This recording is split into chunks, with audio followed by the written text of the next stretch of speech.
Conservation of energy chapter में हमने अब तक ये पढ़ा कि हमें एनर्जी के मुख्तलिफ सोर्सेज कुदरत की तरफ से मिले हैं। हम उन सोर्सेज को इस्तेमाल करते हुए एनर्जी यानी कि तवानाई को हासिल करते हैं। हमें कोई भी ऐसा मेथड नहीं मालूम जिससे हम तवानाई को पैदा कर सकें।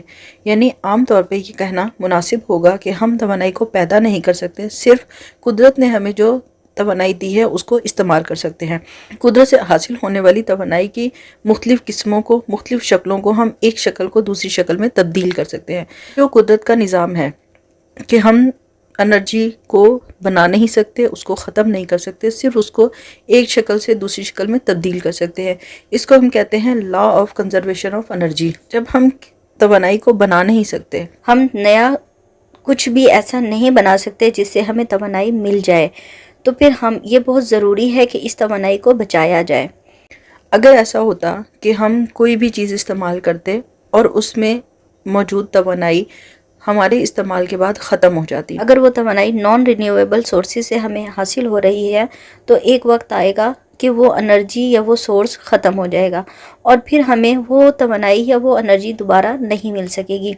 तो कुदरत का जो ये निज़ाम है कि हम एनर्जी को एक फॉर्म से दूसरी फॉर्म में कन्वर्ट कर देते हैं, उसे डिस्ट्रॉय नहीं करते, इससे एनर्जी हमारे एनवायरनमेंट या हमारे सिस्टम के अंदर ही मौजूद रहती है, यानी वो मुकम्मल तौर पर ख़त्म नहीं होती।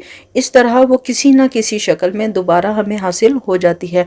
जैसे हमने पढ़ा फॉसिल फ्यूल्स को, जो पौधे अब फॉसिल फ्यूल्स की फॉर्म में हमें मिलते हैं, वो एक वक्त था कि ज़िंदा थे और वो ह्यूमंस को या दूसरे एनिमल्स को खुराक देने का ज़रिया थे। फिर वही प्लांट्स या एनिमल्स डेड हो गए।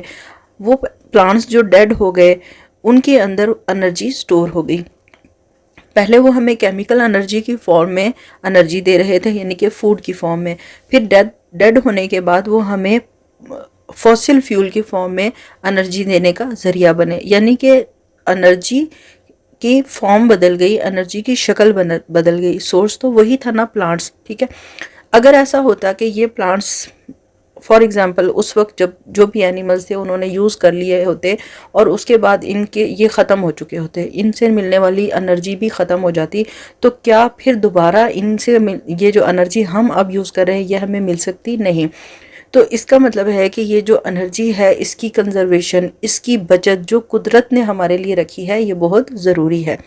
Now conservation of energy. We have seen that energy can be transferred from one form to another. हमने ये देखा कि तवानाई को हम एक शक्ल से दूसरी शक्ल में तब्दील कर सकते हैं।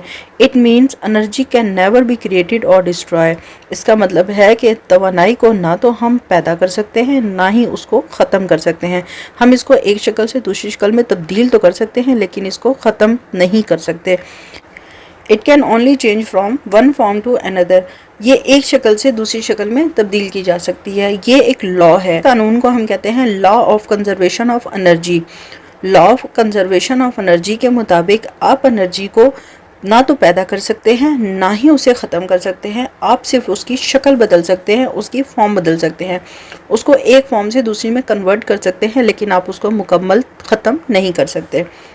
Let's observe a few example of conservation of energy. आए एनर्जी को बचाने के कुछ तरीके या कुछ मिसालें देखते हैं। When we rub hands the mechanical energy of our hands turns into heat energy and make us feel warm. जब हम अपने हाथों को रब करते हैं तो हमारे हाथों की मैकेनिकल एनर्जी हीट एनर्जी में कन्वर्ट हो जाती है और इस तरह हमारे हाथ गर्म हो जाते हैं, जिससे हमें गर्माइश फील होती है। इस तरह आप अपने हाथों को गर्म कर सकते हैं।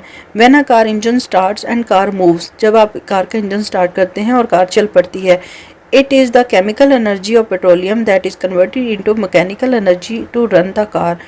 जब आप कार का इंजन स्टार्ट करते हैं और कार चलती है तो केमिकल एनर्जी जो कि पेट्रोल में मौजूद थी वो तब्दील हो जाती है मैकेनिकल एनर्जी में और इस तरह कार हरकत करती है। When we turn on the stove for cooking, जब हम अपना चूल्हा चलाते हैं खाना बनाने के लिए, the thermal energy from natural gas is converted into light energy. तो कुदरती गैस में मौजूद हरारत वाली एनर्जी तवानाई तब्दील होकर लाइट एनर्जी में कन्वर्ट हो जाती है, यानी रोशनी वाली तवानाई में तब्दील हो जाती है। In the example mentioned above, we have seen that our life would be very difficult if energy is not conserved. ऊपर इन मिसालों से हमें ये पता चलता है कि अगर एनर्जी कंजर्व ना हो, यानी वो एक शक्ल से दूसरी शक्ल में तब्दील होने की बजाय ख़त्म हो जाए, आप एक चीज़ को इस्तेमाल करें और उसमें मौजूद एनर्जी ख़त्म हो जाए, तो आपके लिए ज़िंदगी कितनी मुश्किल हो जाएगी। तवानाई का एक शक्ल से दूसरी में तब्दील होना, ये हमारे लिए अल्लाह ताला की एक ब्लेसिंग है। इम्पोर्टेंस ऑफ एनर्जी कंजर्वेशन, ये जो एनर्जी की बका है यानी एनर्जी की बचत है, इसकी अहमियत क्या है। एनर्जी का एक फॉर्म से दूसरी फॉर्म में तब्दील होना, बजाय इसके कि आप एनर्जी इस्तेमाल करें, तवानाई इस्तेमाल करें और वो ख़त्म हो जाए, वो किसी और फॉर्म में तब्दील होती है, इसका हमें क्या फ़ायदा है, इसकी अहमियत क्या है। Just imagine if one form of energy does not convert into another, what would happen. अब ज़रा सोचें कि आपने तवानाई इस्तेमाल की है, वो एक शक्ल से दूसरी में तब्दील नहीं हुई बल्कि ख़त्म हो गई है, तो क्या होगा। We would be unable to do anything, हम कोई भी काम करने के काबिल नहीं होंगे।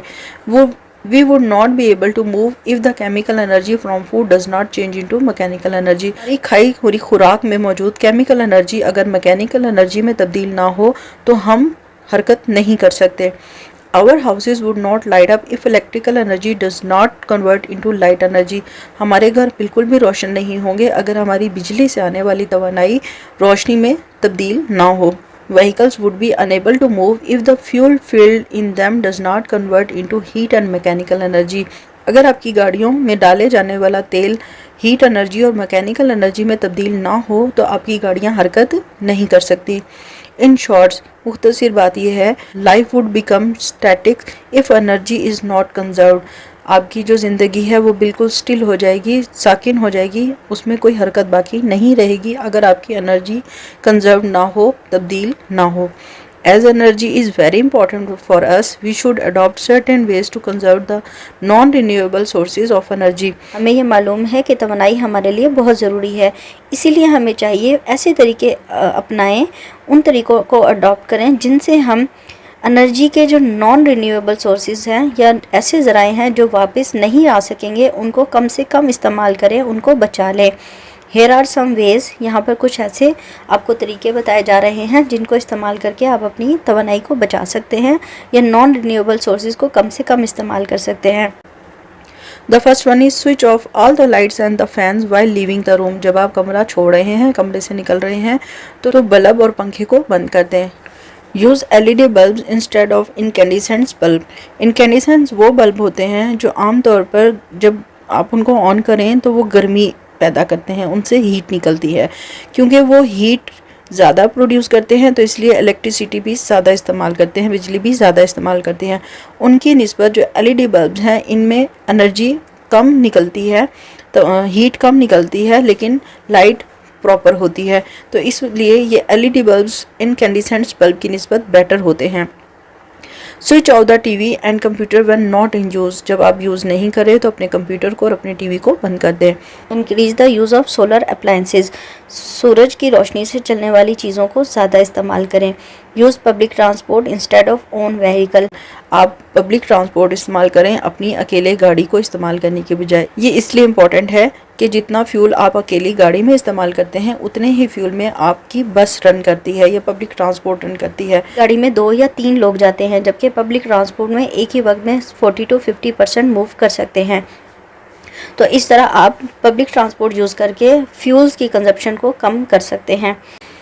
Activity 5A4, what 5 things can you do to conserve energy. यहाँ पर आप कोई भी 5 काम ऐसे लिखें, 5 चीज़ों के नाम लिखें जिन्हें यूज़ करके आप एनर्जी को बचा सकते हैं। Now activity 5A5, make an energy saving posters and make it colourful by posting pictures of energy saving gadgets. Energy saving के लिए पोस्टर्स बनाएं और उनको एनर्जी सेविंग गैजेट्स की पिक्चर्स लगा के कलरफुल भी बनाएं। Now activity 5A6, observe and find different electrical objects in the classroom and at home. आप अपने घर में और क्लासरूम में मुख्तलिफ बिजली से चलने वाली चीज़ों को देखें। Discuss what form of energy they produce from electricity, और फिर ये भी बताएं कि ये जो इलेक्ट्रिकल अप्लायंसेस हैं ये इलेक्ट्रिकल एनर्जी को किस फॉर्म ऑफ एनर्जी में कन्वर्ट कर रहे हैं।